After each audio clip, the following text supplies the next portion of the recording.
සුබ දවසක් වේවා සියලුම දෙනාට. අද ඔයගොල්ලෝ එකතු වෙලා ඉන්නේ e-commerce application එකේ 25 වෙනි වීඩියෝ සමග. මම මේ වීඩියෝ එකේ ඔයගලන්ට පැහැදිලි කරන්නේ watch list එකට කොහොමද අපි product tag add කරන්න සහ ඒකේ processing part එක මම coding කරලා තියෙන විදිහ. අපි බලමු මගේ application එකේ watch list එකට ගිහිල්ලා watch list එකට ගියාට පස්සේ මම දැනට මොකුත් add කරලා නැහැ watch list එකට. අපි මෙතනින් start shopping button එක click කරාට පස්සේ අපි යනවා home page එකට. මම මෙතනින් මේක මගේ watch list එකට add කරගන්නවා. watch list එකට add වුණාට පස්සේ මෙතනින් heart එක red වෙනවා. අපි බලමු මේක watch list එකට add වෙලාද කියලා. මේක watch list එකට add වෙලා add වුණාට පස්සේ තමයි අපේ අර විදියට heart එක red color වෙන්නේ. අපි බලමු මේක මෙතනින් remove කරලා.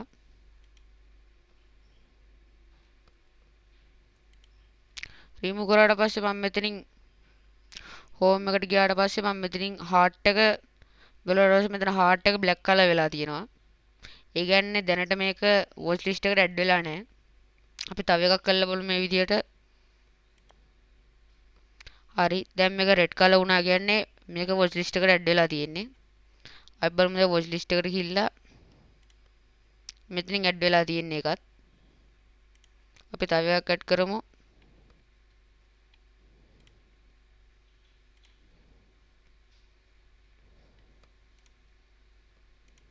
මේ තමයි මම දැන් add කරපු items දෙක. අපි බලමු මේකේ coding part එක මම කොහොමද කරලා තියෙන්නේ කියලා. මේ තමයි මම අර heart button එක coding කරලා තියෙන coding part එක. මෙතන මම දාලා තියෙනවා if එකක් දාලා is a dollars and session view කියලා මම මෙතන දාලා තිනවා. මෙතන check කරනවා user session එකේ log වෙලාද නැද්ද කියලා. මම ඔයගලන්ට කරලා පෙන්නන්නම්. මෙතන user කෙනෙක් log වෙලා ඉන්නවා නම් විතරයි මෙතන heart button එක click කරන්න පුළුවන්. මම මෙතනින් sign out වුණාට පස්සේ අපිට මෙතනින් icon එක පෙන්වන්නේ නැහැ. ඒ කියන්නේ අපි මෙතනින් watch list එකට add කරනවා නම් අපි මේකට sign in වෙලා ඉන්න ඕනි.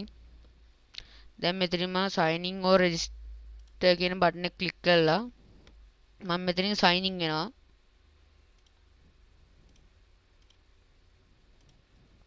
sign in වුණාට පස්සේ අපිට මෙතන icon එක පෙන්වනවා heart icon එක.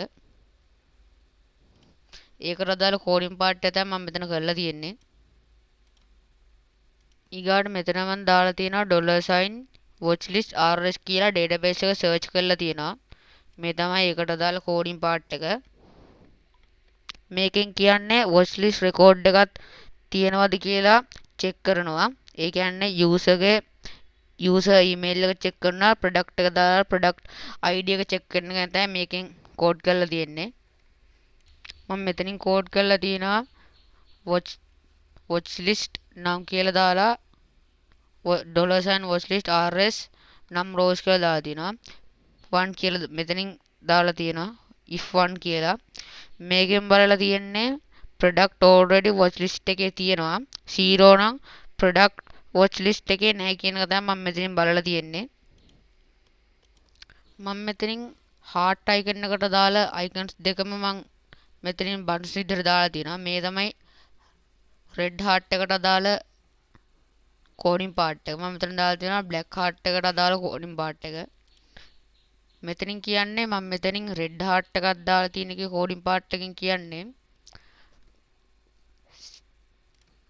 මේකේ register වෙලා ඉන්න කෙනා watch list එකට item එකක් add කරලා තියෙනවා නම් ඒක heart icon එක red color වෙන්නේ කියලා මම මෙතනින් දාලා තියෙනවා. ඊගාට මම මෙතනින් දාලා තියෙනවා item එකක් මම මෙතනින් දාලා තියෙනවා button එකක් දාලා item එකක් add කරලා නැත්නම් watch list එකට ඒ item එකට අදාළ heart icon එක black color වෙන්නේ කියලා මම මෙතනින් දාලා තියෙනවා. මේකට අදාළ coding part එක. මම මේ icons දෙකටම දාලා තියෙනවා PHP script එකක් ඇතුලේ echo කරලා තියෙනවා product data එකේ ID එක. මම red color heart එකකට දාලා තියෙනවා echo කරලා තියෙනවා PHP script එකක් ඇතුලේ product data එකට අදාළ ID එක. අපි බලමු දැන් මේකට අදාළ මම JavaScript එක කෝඩ් කරන් තියෙන්නේ කොහොමද කියලා. මේ තමයි JavaScript එකට අදාළ කෝඩින් පාර්ට් එක. මම මෙතන ෆන්ක්ෂන් එකක් දාලා තියෙනවා add to watchlist කියලා. මම මෙතන ID එකකුත් දාලා තියෙනවා. මෙතන ෆන්ක්ෂන් එක product ID එක පැරාමීටර් එකක් විදිහට ගන්නවා. බටන් එක ක්ලික් වුණාම product ID එක මෙතනට පාස් වෙන කියලා තමයි මම මෙතනින් දාලා තියෙන්නේ.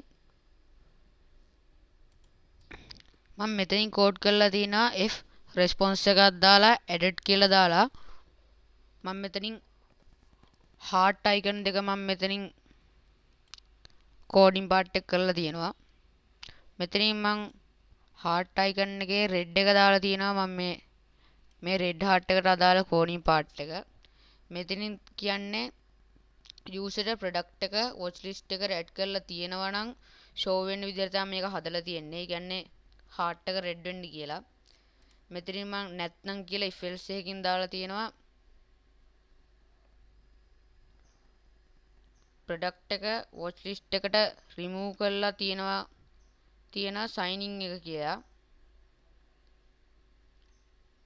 මම මෙතනින් if else එකක් දාලා තියෙනවා black heart එකට අදාළව. ඒ කියන්නේ watch list එකේ දැන් ඒ item එක පෙන්වන්නේ නැහැ කියලා. ඊගාට මම මෙතනින් else එකක් දාලා alert එකක් දාලා තියෙනවා response කරලා තියෙනවා.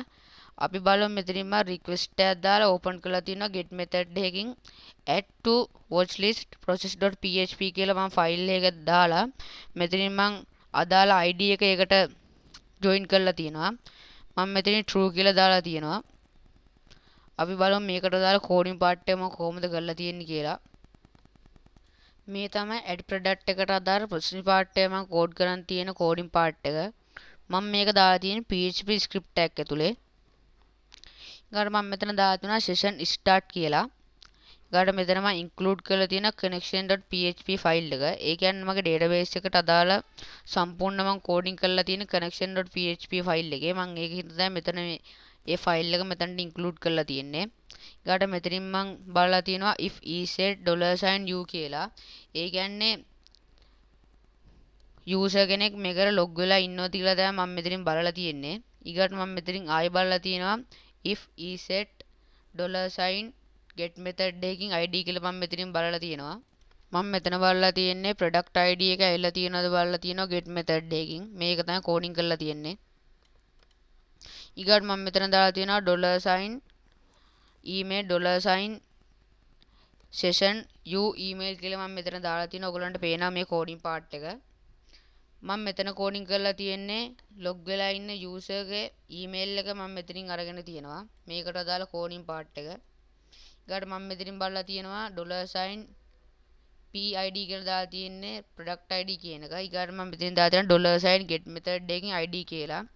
ඒ කියන්නේ add කරනවද remove කරනවද කියන එක බලන්න තමයි මම මෙතනින් දාලා තියෙන්නේ product ID එක. ඊගාට මම මෙතනින් දාලා තියෙනවා මගේ database එක දාලා තියෙනවා search query එක තමයි මම මෙතන දාලා තියෙන්නේ. මම මේ search query එකෙන් බලලා තියෙන්නේ user email එක product ID එක already watch list එකේ තියෙනවද කියන එක තමයි මම මෙතනින් check කරලා තියෙන්නේ. මේකට දාලා coding part එක. ඊගාට මම මෙතනින් දාලා තියෙනවා $watchlist num $rs num rows කියලා. මේකෙන් බලලා තියෙන්නේ record එකක් already තියෙනවා නම් count එක 1, record එකක් already නැත්තම් 0 වෙන විදිහට තමයි මම මේක හදලා තියෙන්නේ. ඊගාට මම මෙතනින් if condition එකක් ඇතුලේ code කරලා තියෙනවා. මෙතනින් මම database එකට දාලා iud කියලා දාලා delete from watchlist where එකක් දාලා මෙතන w කියලා දාලා තියෙන්නේ watchlist id කියන එක short form එකෙන්. ඊගාට මම මෙතෙන් දාලා තියෙනවා list id කියලා. මම මෙතන echo කරලා තියෙනවා remove කියලා. මෙතන coding part එකෙන් මම පැහැදිලි කරලා තියෙන්නේ watchlist එක already product එකක් තියෙනවා නම් ඒක remove කරන්න කියලා තමයි මම මෙතනින් මේ part එකෙන් coding කරලා තියෙන්නේ. ඊගාට මම else එකක් දාලා තියෙනවා. මේ else එකෙන් මම පැහැදිලි කරලා තියෙන්නේ database එක දාලා iud කරලා insert into කරලා තියෙනවා. ඒ කියන්නේ watch list එකට යන්න කියලා දාලා තියෙනවා යූසර්ගේ ඊමේල් එක ප්‍රොඩක්ට් ID එකයි. මේකෙන් මම කෝඩ් කරලා තියෙන්නේ ප්‍රොඩක්ට් එකක් watch list එකට ඇඩ් කරන්න පාර්ට් එක තමයි මම මෙතනින් දාලා තියෙන්නේ. කෝඩ් කරලා තියෙන්නේ. ඊගාට මම මෙතනින් ඔයගොල්ලෝ දැක්කා කලින් ලොග් වෙලා යූසර් කෙනෙක් ලොග් වෙලා නැත්තම් මෙතනින් වැටෙනවා else එකකින් මම කෝ කරලා තියෙනවා please login first කියලා. සුබ දවසක් සියලුම දෙනාට ඊගා වීඩියෝ හමු.